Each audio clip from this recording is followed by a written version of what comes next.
Hello मेरे प्यारे विद्यार्थियों, एक बार फिर से आपके सामने हाजिर हूँ। मैं हूँ भरत कुमार और आप सबका यहाँ पे स्वागत है इस ऑनलाइन प्लेटफॉर्म में। जैसा कि आपको पता है, हम पढ़ रहे भी सेकेंड ईयर के लिए और पेपर फर्स्ट है। पेपर फर्स्ट के अंदर भी हम काफ़ी आगे बढ़ चुके हैं और आज हम देखेंगे स्विस संघीय संसद यानी स्विट्ज़रलैंड की संसद के बारे में जानेंगे बिल्कुल। और इस स्विट्ज़रलैंड की संसद को हम यहाँ पे अगर देखें तो उसकी रचना, उसकी शक्तियों को भी जानेंगे।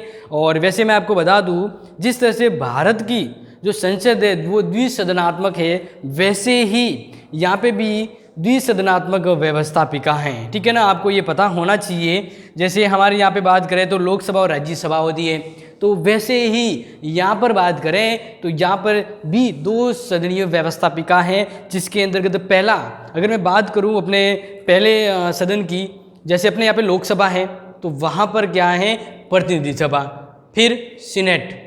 जिस तरह से हमारे यहाँ पे राज्यसभा है वहाँ पर सीनेट है। तो इसको हम यहाँ पे बारी बारी से जानेंगे। लेकिन सबसे पहले मैं आपको बता देता हूँ कि स्विट्ज़रलैंड का जो संविधान है वो 18 अप्रैल 1999 से लागू हुआ था। बना था 98 में, 99 में लागू हो गया था। तो इस स्विट्ज़रलैंड की संघीय व्यवस्था के अंतर्गत दो सदन है, जिसके बारे में हम यहाँ पे अच्छे से डिस्कस करेंगे। और कहते हैं ना कि कंपैरिजन, मैं आपको यहाँ पे कंपैरिजन के तौर पे बताता जाऊँगा। कंपैरिजन से क्या होगा कि आपके डाउट हैं वो नहीं रहेंगे और सीधा सा क्लियर होता जाएगा। ठीक है, तो हम यहाँ पे देखते हैं प्रतिनिधि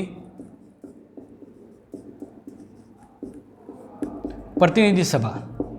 पहला जो सदन है, प्रथम सदन, जिसको कहते हैं प्रतिनिधि सभा। दूसरा है सीनेट। क्या है? सीनेट। ओके, तो अगर हम कंपैरिजन में देखें तो ये हमारी लोकसभा नहीं होती है, वैसे ही इसको हम मान लेते हैं। ठीक है, और हमारी राज्यसभा के जैसा ही यहाँ पे ये सीनेट का होता है। अब यहाँ पे थोड़ा अलग है, भले मैं राज्यसभा रखूँ या मत लगूँ, लेकिन सिंपल से यहाँ पे बात कर लेते हैं कि इसको कहा जाता है प्रथम सदन। और दूसरा अगर नाम दूँ तो ये है निम्न सदन। तो इसी तरह सीनेट हो गया उच्च सदन, और द्वितीय सदन क्या हो गया? द्वितीय सदन। ठीक है, ये आप ध्यान रखना। यहाँ पे जिस तरह से हमारी राज्यसभा होती है वैसे ही।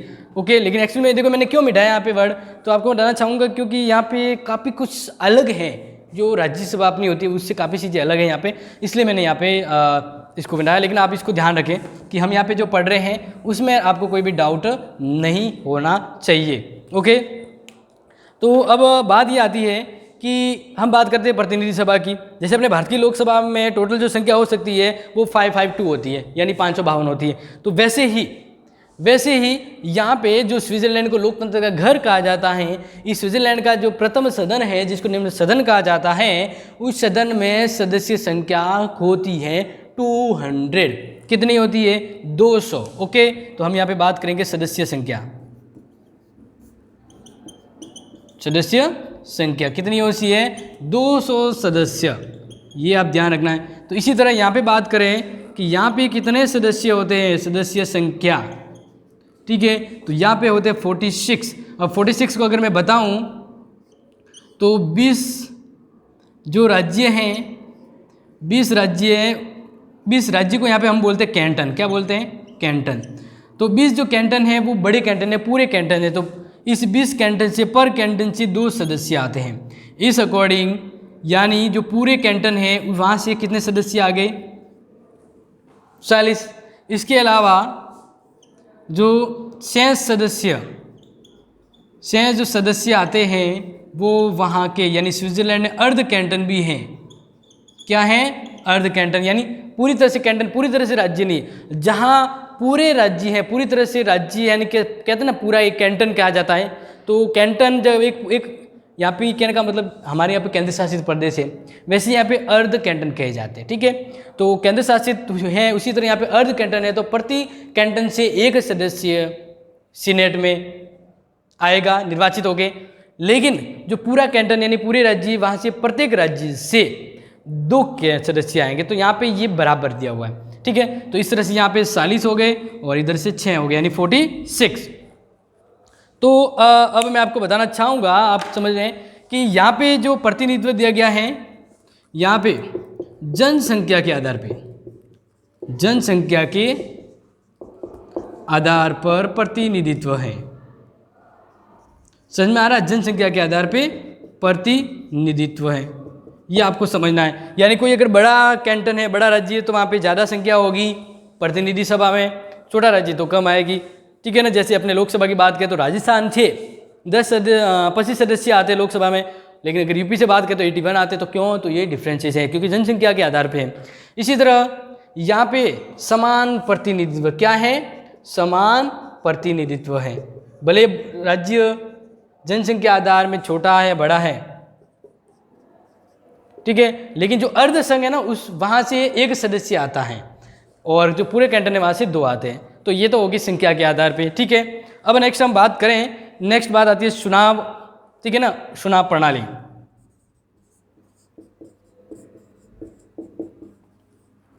चुनाव प्रणाली के ऊपर तो लोकसभा, हमारी लोकसभा का जो चुनाव होता है वो प्रत्यक्ष रूप से होता है, वैसे यहाँ पे भी चुनाव है वह प्रत्यक्ष रूप से होता है। ठीक है, अब यहाँ पे जो समझने वाली बात है, जो आप समझेंगे गौर से, कि यहाँ पर जो सदस्य होंगे वो उनकी कैंटन की विधानसभाओं से निर्वाचित होकर भी आ सकते हैं और राज्यों से भी चुने जाते हैं। तो यहाँ पे बस कोई क्वालिफिकेशन नहीं है, बस ये रखा गया है कि जो स्विट्जरलैंड में 18 वर्ष से अधिक आयु का है,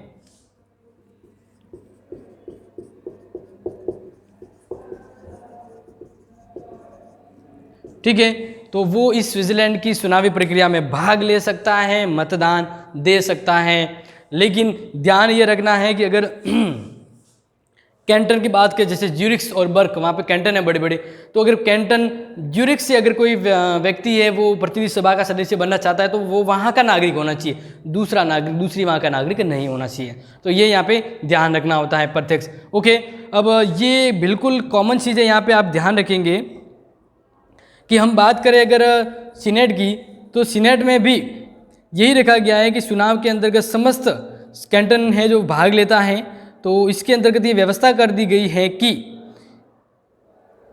अधिकांश कैंटनों में राज्य परिषद के सदस्य प्रत्यक्ष रूप से निर्वाचित सदस्यों का कार्यकाल 1 वर्ष से लेकर 4 वर्ष तक का होता है।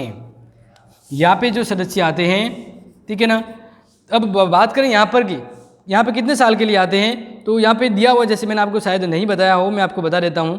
तो यहाँ पे आप ध्यान रखेंगे कि इसके प्रतिनिधि सदन में जनसंख्या के आधार पर प्रतिनिधित्व दिया गया है। तो इसमें जो कार्यकाल होता है, यानी यहाँ का जो कार्यकाल की अगर बात करूँ, प्रतिनिधि सभा का कार्यकाल वो होता है 4 वर्ष। कितना होता है? 4 वर्ष होता है। ठीक है, लेकिन यहाँ का कार्यकाल यानी सीनेट, यहाँ के सदस्य का और प्रतिनिधि सभा का कार्यकाल 4 साल ही होता है। ठीक है, अब बात करें सीनेट की, तो सीनेट के अंतर्गत इंपॉर्टेंट बात यहाँ पे आती है, आप ध्यान से समझेंगे कि अधिकांश कैंटनों में राज्य परिषद के सदस्य प्रत्यक्ष रूप से, लेकिन 4 कैंटनों में अप्रत्यक्ष रूप से निर्वाचित होते हैं। और इस तरह से इस प्रकार कैंटनों द्वारा राज्य परिषद के लिए निर्वाचित सदस्यों का कार्यकाल 1 से लेकर 4 वर्ष तक का होता है। 1 से लेकर 4 वर्ष तक का। और ये सदस्य कहाँ से आते हैं?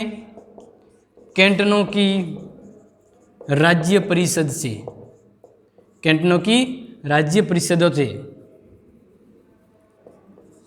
ठीक है, तो ये आप समझ गए होंगे। यहाँ पे जैसे हमारी राज्य सभा में जो सदस्य हैं वो हमारे मतलब हमारी जो राज्यसभा है वहाँ पर जो सदस्य आते हैं वो हर एक राज्य की विधानसभाओं से चुने जाते हैं। इसी तरह से यहाँ पे इनके कैंटनों की राज्य परिषद से चुने जाएंगे और इनका कार्यकाल 1 से लेकर 4 वर्ष तक का होता है। तो इसमें कोई कन्फ्यूजन है तो आप बता सकते हैं, क्योंकि हम अपने जब देश की शासन व्यवस्था को समझेंगे तो ये आराम से इजीली समझ में आएगी। अगर आपने भारत की शासन व्यवस्था को नहीं समझाया तो ये आपको समझने में थोड़ी दिक्कत हो सकती है।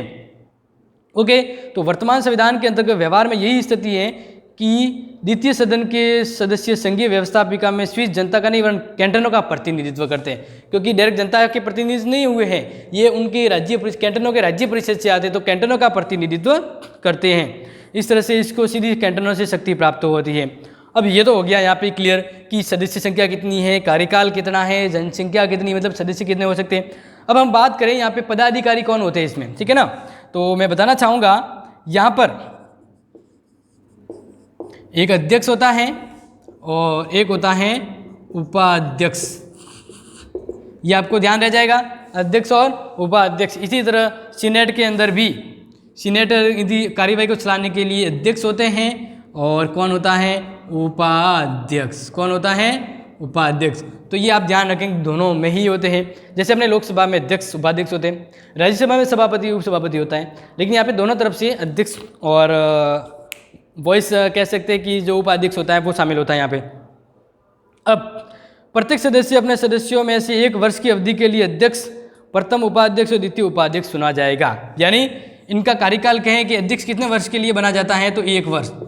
कितने वर्ष के लिए बना जाएगा अध्यक्ष और उपाध्यक्ष की बात करें तो वो 1 वर्ष के लिए होता है। कितने वर्ष के लिए होता है, 1 वर्ष के लिए होता है। अब यहाँ पे मैं आपको सिंपल सा बताना चाहूँगा कि मान लीजिए प्रतिनिधि सभा में कोई सीनेट है, तो वो 1 वर्ष के लिए अध्यक्ष बनता है, दूसरे वर्ष कोई और बनेगा, वही व्यक्ति दोबारा सीनेट का अध्यक्ष नहीं बनेगा, कंटिन्यू नहीं बन सकता, दोबारा वापस बन सकता है लेकिन छोड़ के कंटिन्यू वो नहीं होगा।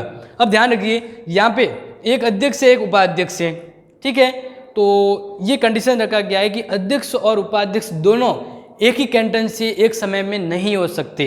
यानी अध्यक्ष अगर ज्यूरिख से है तो उपाध्यक्ष बर्क्स यानी दूसरा कैंटन से होगा, ठीक है। और इस तरह से सेम कैंटन के अध्यक्ष उपाध्यक्ष नहीं हो सकते और लगातार कोई अध्यक्ष नहीं रह सकता, उपाध्यक्ष नहीं रह सकता। ये व्यवस्था दोनों में है, दोनों में कार्यकाल 1 वर्ष का है, लेकिन अध्यक्ष और उपाध्यक्ष कंटिन्यू नहीं रह सकते और एक ही कैंटन से अध्यक्ष और उपाध्यक्ष सेम नहीं हो सकते और जो अध्यक्ष उपाध्यक्ष उसी कैंटन से होना चाहिए।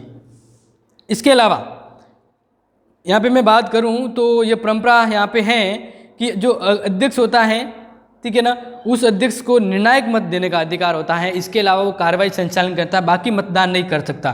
तो ये दोनों के जो अध्यक्ष होते हैं वो निर्णायक मत दे सकते। क्या दे सकते हैं, निर्णायक मत। निर्णायक मत तो आपको पता होगा, यानी जब किसी जैसे प्रतिनिधि सभा में पक्ष और विपक्ष दोनों के समान किसी विधेयक पर मत आ गए, मतलब फैसला लेना है, लेकिन मान लीजिए इसमें 200 है, अब 200 में से एक विधेयक आए जिसमें पक्ष विपक्ष में मतदान हुए तो 100 इधर भी हुए 100 इधर भी हुए।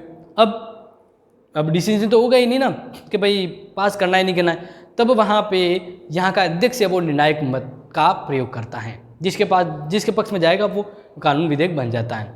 तो अध्यक्ष नहीं रहेगा तो उपाध्यक्ष काम करता है। तो इस तरह से आप पे कन्फ्यूजन होने की बात नहीं, यहाँ पे समझ में आ गया होगा। अब हम बढ़ते थोड़ा आगे और देखते हैं कि इनके पास पावर क्या है इन दोनों के पास, क्योंकि यहाँ पे जो अगर बात करूँ ना तो ज़्यादा फर्क नहीं है यहाँ पे। क्यों फर्क नहीं है, क्योंकि अगर आपने देखा हो तो स्विट्ज़रलैंड के अंदर जो संघीय सरकार होती है, संघीय सरकार के अंदर बहुल कार्यपालिका होती है, यानी व्यक्ति एक राष्ट्रपति जरूर होता है लेकिन वहाँ पर 7 व्यक्ति होते हैं जो उस संघीय कार्यपालिका के अंतर्गत होते हैं और सबको बराबर शक्ति होती है। तो उनके पास काफ़ी काम होता है बजट बनाने को लेकर और काफ़ी चीज़ें उनके पास होती है, तो इसलिए काफ़ी चीज़ें उनके पास आ जाती है। तो यहाँ पे ये दोनों सदन हैं वो लगभग कॉमन शक्ति का ही प्रयोग करते हैं, ज़्यादा डिफरेंसेस नहीं होता है, लेकिन आपको पता होना चाहिए यहाँ पे कि फिर भी क्या अंतर है यहाँ पे। ओके, हम बात करते हैं इनकी शक्तियों के बारे में, तब आप यहाँ पे ध्यान रखें कि दोनों हम कॉमनली देखेंगे शक्तियों को।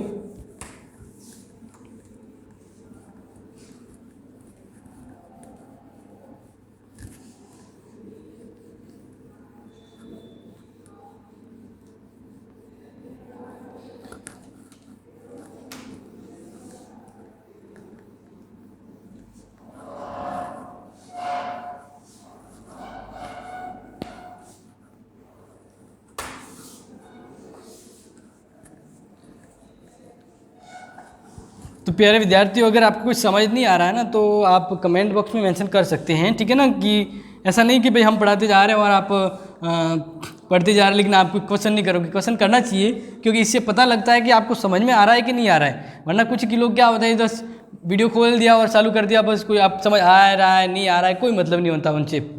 तो हम यही कहना चाह रहे हैं कि आपको अगर कुछ समझ नहीं आया तो कमेंट बॉक्स में ज़रूर मेंशन करें।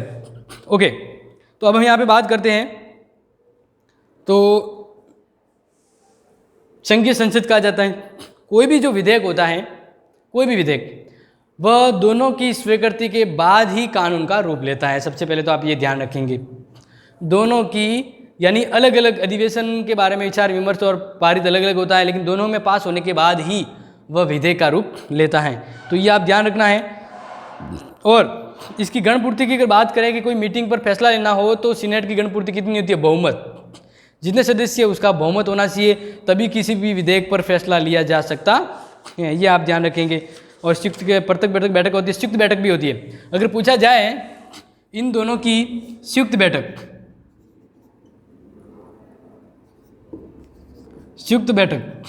तो कौन से आर्टिकल के तहत? आर्टिकल यानी अनुच्छेद 157 के तहत इन दोनों की संयुक्त बैठक होती है, ठीक है ना। और ये दोनों सदनों की संयुक्त बैठक बुलाई जाती है और उसकी अध्यक्षता कौन करता है? तो मैं आपको बता देता हूँ। जैसे हमारे दोनों सदन की संयुक्त बैठक होती है तो अध्यक्षता लोकसभा अध्यक्ष करता है, वैसे ही संयुक्त बैठक की अध्यक्षता है वो प्रतिनिधि सभा का अध्यक्ष करता है। समझ में आ गया? इसमें कंफ्यूज नहीं होना है। क्यों बुलाई जाती है संयुक्त बैठक? तो ध्यान रखें, संघीय सरकार के सदस्यों और अन्य पदाधिकारी के चुनाव हेतु, उस संघीय संस्थाओं के भी क्षेत्राधिकार संबंधी विवादों के निपटारे के लिए और समाधान के प्रार्थना पत्रों पर विचार विमर्श को लेकर। और इसकी बैठक की अध्यक्षता कौन करता है? प्रतिनिधि सभा का अध्यक्ष। ओके, और हमने जस्ट अभी बात करी थी, वापस मैं बता देता हूँ, गणपूर्ति। किसकी बात करी? गणपूर्ति। कोई भी विधेयक है जिस पर फैसला लेना होगा, क्या लेना होता है? फैसला। किसी भी विधेयक पर अगर फैसला लेना है तो उसके लिए उस पर कानूनी प्रक्रिया होती है। क्या होती है? कानूनी प्रक्रिया। तो बैठक पर विचार विमर्श के लिए कितने सदस्य जरूरी है? तो यहाँ पे ध्यान रखना, बहुमत।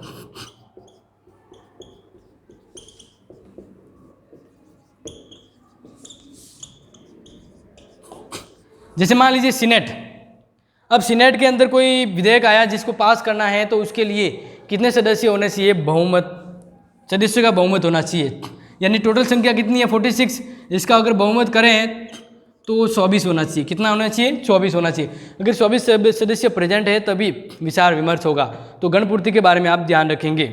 ओके, अब इसकी शक्तियाँ और कार्य को देखते हैं, दोनों की शक्तियाँ और कार्य को, ये आप ध्यान रखना। अध्यक्ष, संयुक्त बैठक की अध्यक्षता कौन करता है? प्रतिनिधि सभा का अध्यक्ष। अब इनके कार्यों के बारे में अगर ध्यान दें तो आपको ध्यान रखना कि कार्यों में ज़्यादा फर्क नहीं है।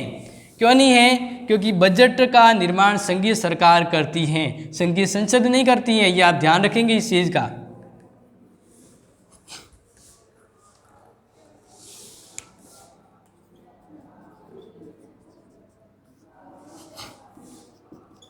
या कार्य, ठीक है, इसको आप ध्यान रखें।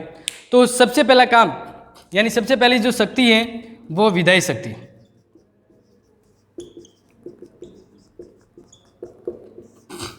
यानी यहाँ पे जो द्वितीय सदन है व्यवस्थापिका, ओके, उसमें व्यवस्थापिका संबंधी जो शक्ति, यानी कहने का मतलब यहाँ पे कि द्वितीय सदन व्यवस्थापिका है, इनमें विधायी शक्ति क्या है? तो यहाँ पे बताया गया है कि संघीय संसद मूलतः विधायी सभा है और उसका प्रमुख कार्य है कानून निर्माण करना। संघीय द्वारा संघीय अधिकार क्षेत्र में रखे गए सभी विषयों पर उसे कानून निर्माण की शक्ति है। यानी आप ध्यान रखना, संविधान के द्वारा संघ सरकार को कुछ विषय पर कानून बनाने का अधिकार है। तो वो विषय जो संघीय सरकार को नहीं सौंपे गए हैं और जो संविधान में वर्णित है, उन विषयों पर कानून बनाने की शक्ति संघीय संसद को है।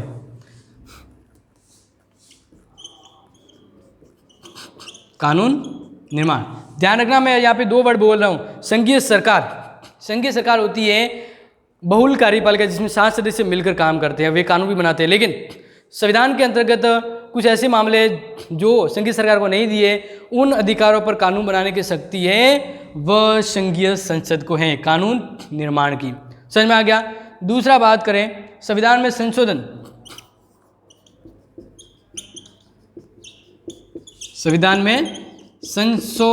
संविधान को बदलना हो तो इस संबंध में संघीय संसद को क्या शक्ति है? ध्यान रखेंगे, संघीय संसद संविधान के अंतर्गत संशोधन के संबंध में कार्य करती है। प्रत्येक संशोधन प्रस्ताव इसके दोनों सदनों द्वारा पारित किए जाने पर लोक निर्णय के लिए भेजा जाता है। यानी कोई भी संविधान में संशोधन होता है तो इसके लिए प्रस्ताव दोनों के पास आएगा। कोई भी प्रस्ताव, जैसे संघीय सरकार ने संविधान में संशोधन के लिए प्रस्ताव बनाए तो वो प्रस्ताव है वह संघीय संसद में आएगा, प्रतिनिधि सभा और सीनेट के अंदर। यहाँ से पास होने के बाद वो लोक निर्णय के लिए जाएगा। तो इसलिए संविधान संशोधन में प्रमुख भूमिका निभाते हैं, प्रमुख भूमिका समझ में आ जाएगा। कोई भी संविधान संशोधन संबंधी प्रस्ताव है वो दोनों सदनों के अंतर्गत पारित होना आवश्यक होता है। लेकिन ध्यान रखना है कि संघीय संसद की संविधान संशोधन की शक्ति पर लोक निर्णय के साथ साथ आरंभक का निर्णय भी है, क्योंकि 1 लाख स्विट्जरलैंड के लोग अगर किसी कागज पर हस्ताक्षर करके संविधान संशोधन का प्रस्ताव अगर संसद के पास भेजें, यानी संघीय संसद के पास, तो वो विचार करती है। तो यहाँ पे आरंभक का महत्वपूर्ण योगदान है। तीसरा पावर है निर्वाचन संबंधी।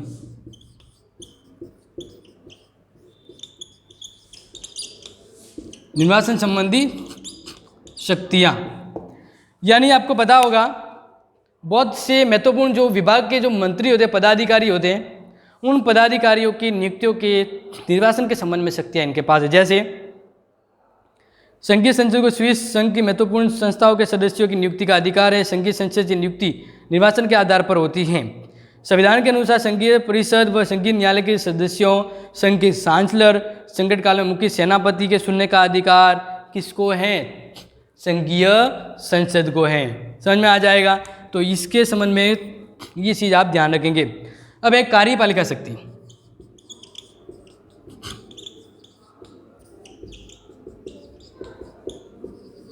कार्यपालिका ध्यान रखेंगे। कार्यपालिका शक्तियों के अंदर बात करें तो इनके पास विशेष तौर पे कुछ शक्तियां हैं। जैसे पहली बात करूं तो आपको ध्यान रखना है कि वैदेशिक संबंधों को संचालन के संदर्भ में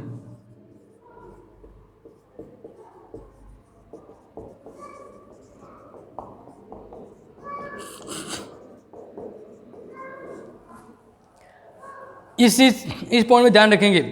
और ये संविधान यानी इसके स्विट्जरलैंड का जो आर्टिकल है 166 के अनुसार कहा गया है कि संघीय संसद विदेश नीति के निर्धारण में भाग लेगी और वैदेशिक संबंधों का निरीक्षण करेगी।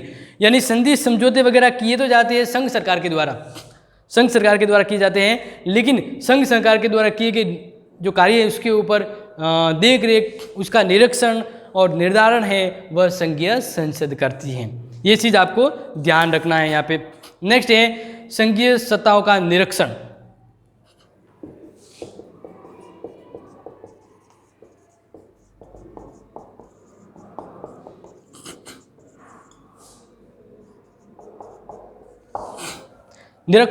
संघीय संस्थाओं का, यानी यहाँ पे बात करें आर्टिकल 169 के अनुसार संघीय संसद को संघीय शासन, संघीय प्रशासन, संघीय न्यायालय और इसके विभिन्न अंग और साथ में जिन्हें परिसंघ के कार्यों का निष्पादन कार्य सौंपा गया है उनके कार्यों का निरीक्षण करने का अधिकार। तो जितनी भी संघीय सत्ता हैं उन विभिन्न संघीय संस्थाओं का निरीक्षण ये करती है, यानी कहते हैं ना निरीक्षण, गाइडलाइनिंग और उसके कंजर्वेशन को लेकर, तो ये चीज़ इनके पास होती है। बिल्कुल भी कंफ्यूज नहीं होना है, ध्यान रखना है। जितनी भी संघीय संस्थाएं होती है इन संस्थाओं का निरीक्षण है वो संघीय संसद के द्वारा किया जाता है। नेक्स्ट आता है 5वां, और ध्यान रखेंगे वित्तीय शक्तियाँ।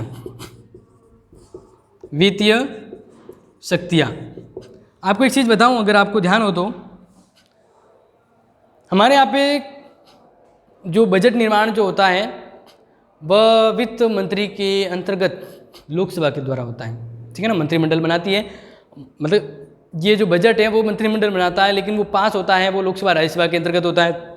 लेकिन यहाँ पर स्विट्जरलैंड में बजट का निर्माण तो संघीय सरकार करती है। कौन करती है? संघीय सरकार, ओके। लेकिन इस बजट को वापस बन बाज जाता है, लेकिन इस बजट पर विचार विमर्श, चर्चा और पारित कहाँ पे किया जाता है? संघीय संसद में। बजट का निर्माण तो संघीय सरकार करती है, लेकिन बजट को पारित कौन करती है? संघीय संसद करती है। तो इस तरह से संघीय सरकार कहने का मतलब इस जो बजट होता है जो संघ सरकार के द्वारा बनाया जाता है, इस बजट को स्वीकार है वो संघीय संसद करेगी तभी वो बजट पारित माना जाता है। बजट के संबंध में अंतिम स्वीकृति इन्हीं के पास होती है, लेकिन लोक निर्णय पर इस पर कोई प्रतिबंध नहीं होता है। अब बात करें नेक्स्ट कैंटन यानी राज्य। तो कैंटनों से संबंधित शक्ति,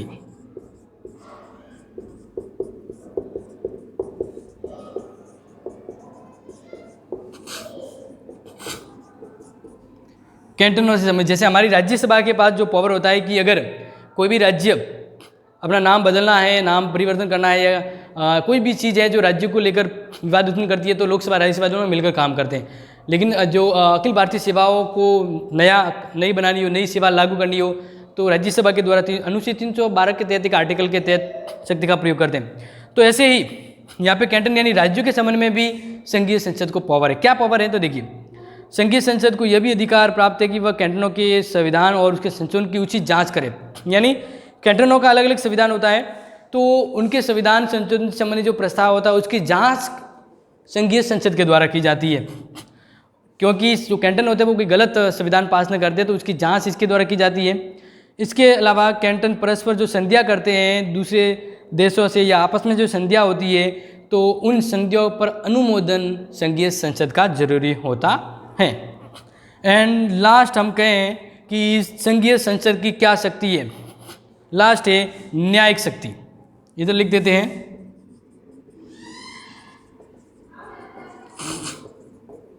न्यायिक शक्तियाँ। ध्यान रखेंगे, वर्तमान संविधान के अनुसार एक संघीय सर्वोच्च न्यायालय की व्यवस्था की गई है। स्वाभाविक रूप से संघीय संसद को न्यायिक शक्तियाँ दी है, लेकिन वो सीमित हैं। लेकिन अब भी न्याय